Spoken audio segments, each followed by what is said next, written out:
한국이 주목할 만한 본보기다. 안토니오 구테르스 유엔 사무총장이 30일 최근 감염병과 기후변화 관련된 한국의 대응을 거론하면서 한 말입니다. 구테르스 사무총장은 이날 화상으로 진행된 기자회견에서 이렇게 말했습니다. 주목할 만한 본보기이자 감염병과 기후변화에 대한 싸움을 어떻게 조합할 수 있는지를 보여주는 한 가지 예를 제시하고자 한다면서 그것은 한국이라고 밝혔습니다. 구테르스 사무총장은 30일 해외 유입 사례인 4명을 제외한 국내 발생 감염자가 0명을 기록한 한국의 상황을 전하면서 감염병에 대한 한국의 대응은 굉장히 성공적이었다고 평가했습니다.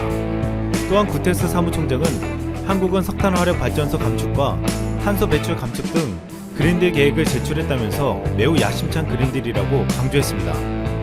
구테르스 사무총장은 이는 어디에서나 따라야 할 본보기라면서 전 세계 많은 나라들이 한국의 사례를 따르기를 희망한다고 말했습니다. 실제로 한국의 그린 뉴딜 정책은 유엔 사무총장이 인정할 정도로 훌륭하다고 평가받고 있으며 미 스탠퍼드와 UC 버클리 대학 연구팀은 한국의 그린 뉴딜은 한국 내 정규직 일자리 144만 개를 늘릴 수 있다고 전망했습니다. 이 연구팀은 한국이 2050년까지 석탄, 석유 등 화석 연료에 의존하는 에너지 산업 구조에서 태양광, 풍력, 수력 등 재생에너지로 100% 전환하면 친환경 산업군이 성장하면서 사라지는 일자리 수를 빼도 일자리는 144만 개 이상 순증한다고 추산했습니다. 이 같은 정책을 시뮬레이션한 결과 한국이 그린딜 정책을 도입하면 양질의 정규직 일자리가 급증하고 에너지 수요와 비용을 절반으로 줄일 수 있다는 결과가 나온 것입니다. 연구팀은 그린딜 정책을 도입함으로써 얻는 경제-사회적 효과 못지않게 환경적 혜택도 상당하다고 평가했습니다. 대기 오염으로 인한 희생자는 한 해 평균 9,000명씩 줄이고 보건 비용을 940억 달러, 한화로 약 112조 원가량을 감축할 수 있다고 보았습니다. 또한 안토니오 구테르스 유엔 사무총장은 최근 감염병과 싸우기 위해 국제사회를 이끌 지도자와 리더십이 없다고 주장하기도 했습니다. 이 CNN에 따르면 구테르스 사무총장은 지난 1일 열린 뉴욕 기자회견에서 감염병의 기원을 놓고 미국과 중국이 말다툼하는 것을 보면 답답하다고 말했다고 했습니다.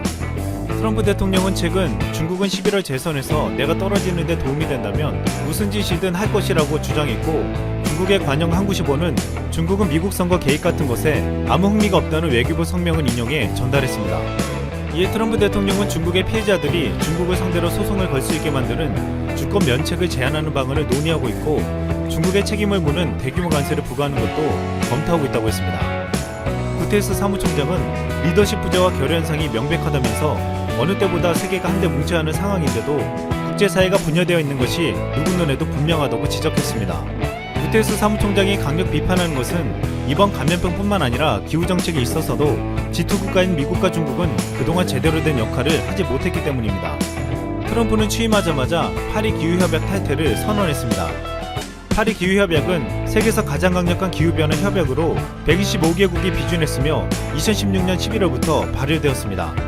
이 협약이 만들어진 이유는 지금 이대로 가면 지구 평균 기온이 2도씩 상승할 때 10억 명 이상이 심각한 물전 부족을 겪게 되고 2080년까지 기아에 시달리는 사람은 6억 명 이상으로 증가될 것이며 홍수로 발생하는 이재민도 적어도 3억 3천만 명 이상이 될 것으로 전망되기 때문입니다. 그런데 전세계 리더격인 초강대국 미국이 이 협약을 깨고 나갔습니다. 또한 온실가스 최대 배출국인 중국은 상당량의 감축을 약속했지만 중국 지방정부가 통계를 조작한 사실이 밝혀지며 이를 실행할 능력이나 의지가 있는 것인지 의심받고 있습니다. 또한 영국 브리스톨대 국제연구진은 온실가스인 수소 불안탄소가 대기 중에서 거의 사라졌다는 2017년 중국의 공표와 달리 최근 기록적인 수준으로 증가하고 있다는 것을 발견했다고 밝히기도 했습니다. 이렇게 미국과 중국은 기후변화에 대해 책임지는 것이 아니라 환경오염의 주범이 되고 있습니다. 이 때문에 최근 유엔 사무총장이 미국과 중국을 비판하며 한국의 그린 뉴딜 정책을 많은 국가들이 배워야 한다는 말은 새로운 의미로 해석되고 있습니다. 한국은 감염병 사태에서 방역 정책의 모델이 되며 어떻게 대응해야 하는지 교과서를 만들어 주었고 진단키트와 방호복 등 방역과 의료물자를 전 세계에 보급하는 역할을 하고 있습니다. 이에 유엔과 많은 국제단체들은 앞으로 기후변화에서도 한국의 역할을 기대하고 있는 것으로 보이고 있습니다. 또한 한국 정부는 한국판 뉴딜 정책으로 새로운 일자리를 창출하겠다고 했습니다. 여기엔 그동안 해오던 대규모 토목공사가 아닌 디지털 기반의 대형 정보기술 프로젝트를 추진하겠다고 했습니다. 특히 이번 사태로 주목받는 비대면 의료 서비스, 온라인 교육 서비스, 스마트시티, 빅데이터 사업 등 한국은 새로운 시대를 만들어갈 산업을 중심으로 위기를 극복하고 경제 복구에 앞장설 준비를 하고 있습니다. 대한민국 공군이 전자전기를 도입합니다. 전자전기는 공중에서 적의 방공 체계를 교란하는 특별한 기능이죠. 전자전기 사업은 우리 공군의 수건 중 하나로 전시 작전권 전환 대비와 주변국에 대한 억지력 향상을 위해서는 반드시 필요합니다. 즉 1차 목표는 북한 대응이고 2차 목표는 중국, 일본, 러시아 같은 주변국 대응이라고 볼 수 있죠. 일단 국내 개발 쪽에 무게를 두고 있지만 그라울러도 검토한 것으로 알려졌는데요. 우리 군은 FX 3차 사업 당시 보잉의 F-15SE 사일런트 이글을 검토하면서 전자전에 대비한 미 해군의 그라울러 수출 승인도 요청한 것으로 알려졌는데요. 하지만 당시 구매 요청은 실패한 것으로 알려졌습니다. 자, 그럼 전자전기가 왜 필요한지, 자체 개발을 해야 하는지, 그라울러를 도입해야 하는지, 중국과 일본의 상황은 어떤지 살펴보겠습니다. 먼저 자체 개발한다면 우선 방사청은 지난해 국방기술 품질원을 통해 선행 연구를 진행한 데 이어 올해 사업 추진 전략을 최종 결정할 예정인데요.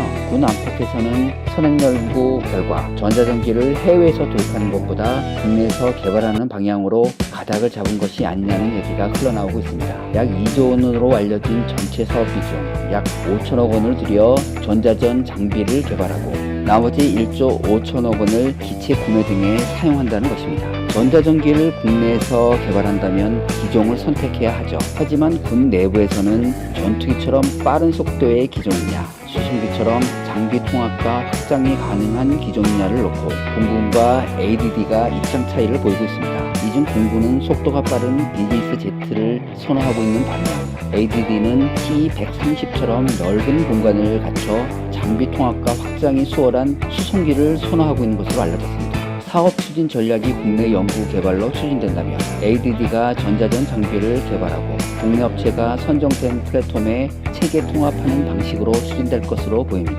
이런 가운데 카이, 대한항공 등 체계 통합 수주를 거머쥐기 위한 업체 간 경쟁도 주목할 만한 관전 포인트죠. 외부 연구기관의 과제 수행 결과에 따르면 후방의 안전 영역에서 비행하며 적 방공망을 원거리에서 전자 방해하는 원격 지원 제밍 방식의 기종은 비즈니스 제트기가 유용하다는 결론이 나왔다고 하는데요. 한편 ADD는 동일한 방식을 사용하지만 공군이 운용 중인 C-130H 수송기를 이용해 자체 개발하겠다는 생각입니다. 2000년대 중반에도 C-130H 수송기를 개조 개발해 원격 지원 제밍 방식의 전자전기를 만들겠다고 발표한 적이 있는데요. 그러나 수송기 전력이 부족한 상황이라 공군의 반대에 부딪혔죠. 원격 지원 제밍 방식은 미 공군의 전자전기에서 주로 사용되고 있는데요. C-130H 수송기를 기반으로 개발된 EC-130H 컴파스 콜은 대표적인 원격 지원 제밍 방식의 전자전기입니다. 하지만 원격 지원 제밍 방식은 특성상 한계도 많다는 것이 방산 관계자의 지적입니다. 특히 2003년 이라크전 당시 EC-130H 전자전기는 험준한 산악지형이 많은 이라크 북부에서 제 성능을 발휘하지 못했다고 알려졌습니다. 산악지형이 많은 한반도에서 유사시 제대로 된 성능을 발휘하기 어려울 수도 있다는 지적이 나오고 있습니다. 미군은 두 가지 기종을 모두 도입하고 있는데요.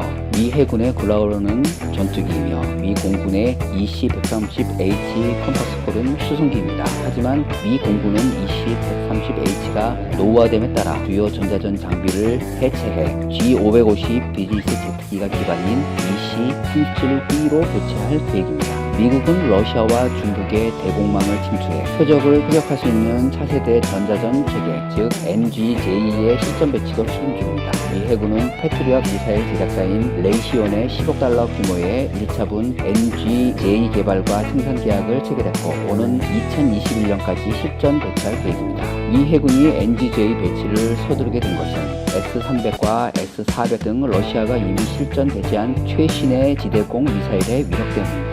사거리가 400km 이상인 S-400은 100개의 표적을 한꺼번에 추적 탐지해 이 가운데 6개를 격추할 수 있는 데다가 B-2 폭격기, F-35 전투기 등 스텔스 등도 탐지할 수 있는 것으로 평가돼 큰 위협으로 등장했죠. 지난 2007년 실전 배치된 S-400은 비행하는 순항 미사일과 전술 탄도 미사일도 모두 파괴할 수 있다는 것이 군사 전문가들의 얘기입니다. 한편 대한민국 일선 공군 조종사들은 보잉사의 그라울러를 선호한 것으로 전해지는데요. 지난 2008년부터 미 해군에서 운용 중인 EA-18G 그라울러는 함재 전투기인 FA-18F 슈퍼 호넷을 기반으로 개발된 전자전기죠. 그라울러는 원격 지연 재밍 방식 외에도 적진 깊숙이 침투에 실시하는 전방 지원 재밍, 그리고 호위 지원 재밍 모두 가능합니다. 사실 그라울러는 짜서 못 산다기보다 사실상 미국이 팔지 않기 때문에 도입하기 어려운 것입니다. 그런데 변수가 생겼습니다. 바로 트럼프입니다. 트럼프 미국 대통령이 지난해 9월 정상회담에서 한국은 우리의 군사장비를 구매하는 큰 고객이라고 밝혀 한국의 미국산 무기 구입이 어느 정도인지 관심이 쏠렸는데요. 무기 구매는 방위비 협상과 맞물려 변화가 생길 수도 있다는 얘기죠. 즉 그동안 사기 어려웠던 무기도 살 수 있는 가능성이 생겼다는 얘기입니다. 향후 우리 군의 3년간 미국산 무기 구매 계획에는 오는 2020년께로 예상되는 전자권 전환을 위한 한국군의 핵심 능력 구비 차원에서 추진되는 대형 무기 사업이 들어있죠.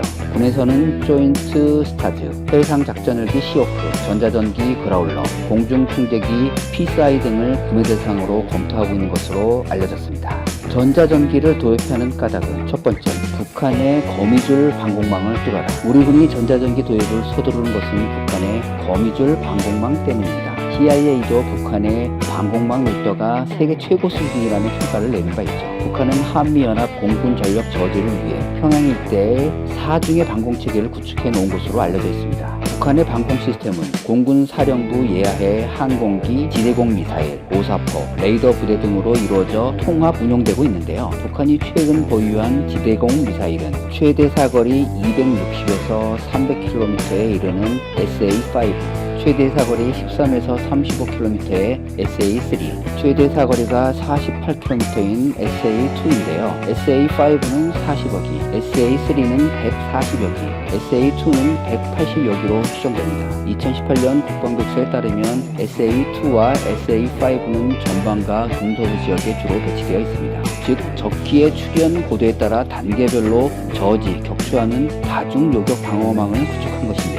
이들 미사일은 자체 레이더로 타깃을 탐지한 뒤 발사 이후 목표물 근처에서 수백, 수천 개의 파편 탄두를 터뜨려 격추하는 방식으로 작동됩니다. 주석공 등 GU가 있는 평양 지역과 주요 군수 산업시설도 SA-2와 SA-3와 같은 미사일과 함께 수천 문의 고사포가 겹겹이 둘러싸고 있습니다. 사실 한미 공군력의 절대 열세인 북한은 강력한 방공망 구축에 주력할 수밖에 없는 상황이죠. 두 번째, 독도에서 군사적 충돌이 벌어진다면 최근 들어 일본, 중국, 러시아의 카리브 침범이 빈번해지고 있는데요. 우선 한일 간의 항공 전력을 살펴보면 양적 측면에서 한국이 조금 앞서지만 질적으로는 일본이 한국을 앞지릅니다.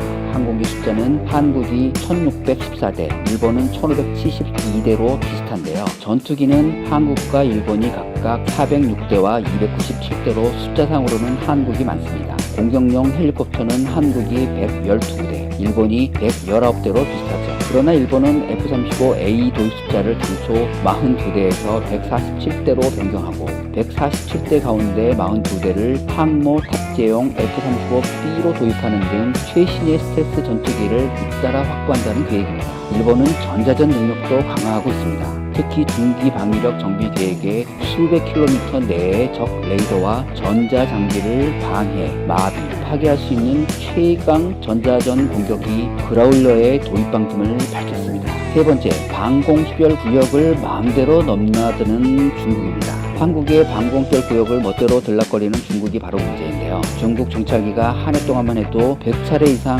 한국 방공별 구역을 침범했죠. 전파 신호 수집 분석을 위해 이 중 8차례나 Y9G 정찰기가 한반도를 호진나갔습니다. 중국은 전자전 공격기를 내놓았는데요.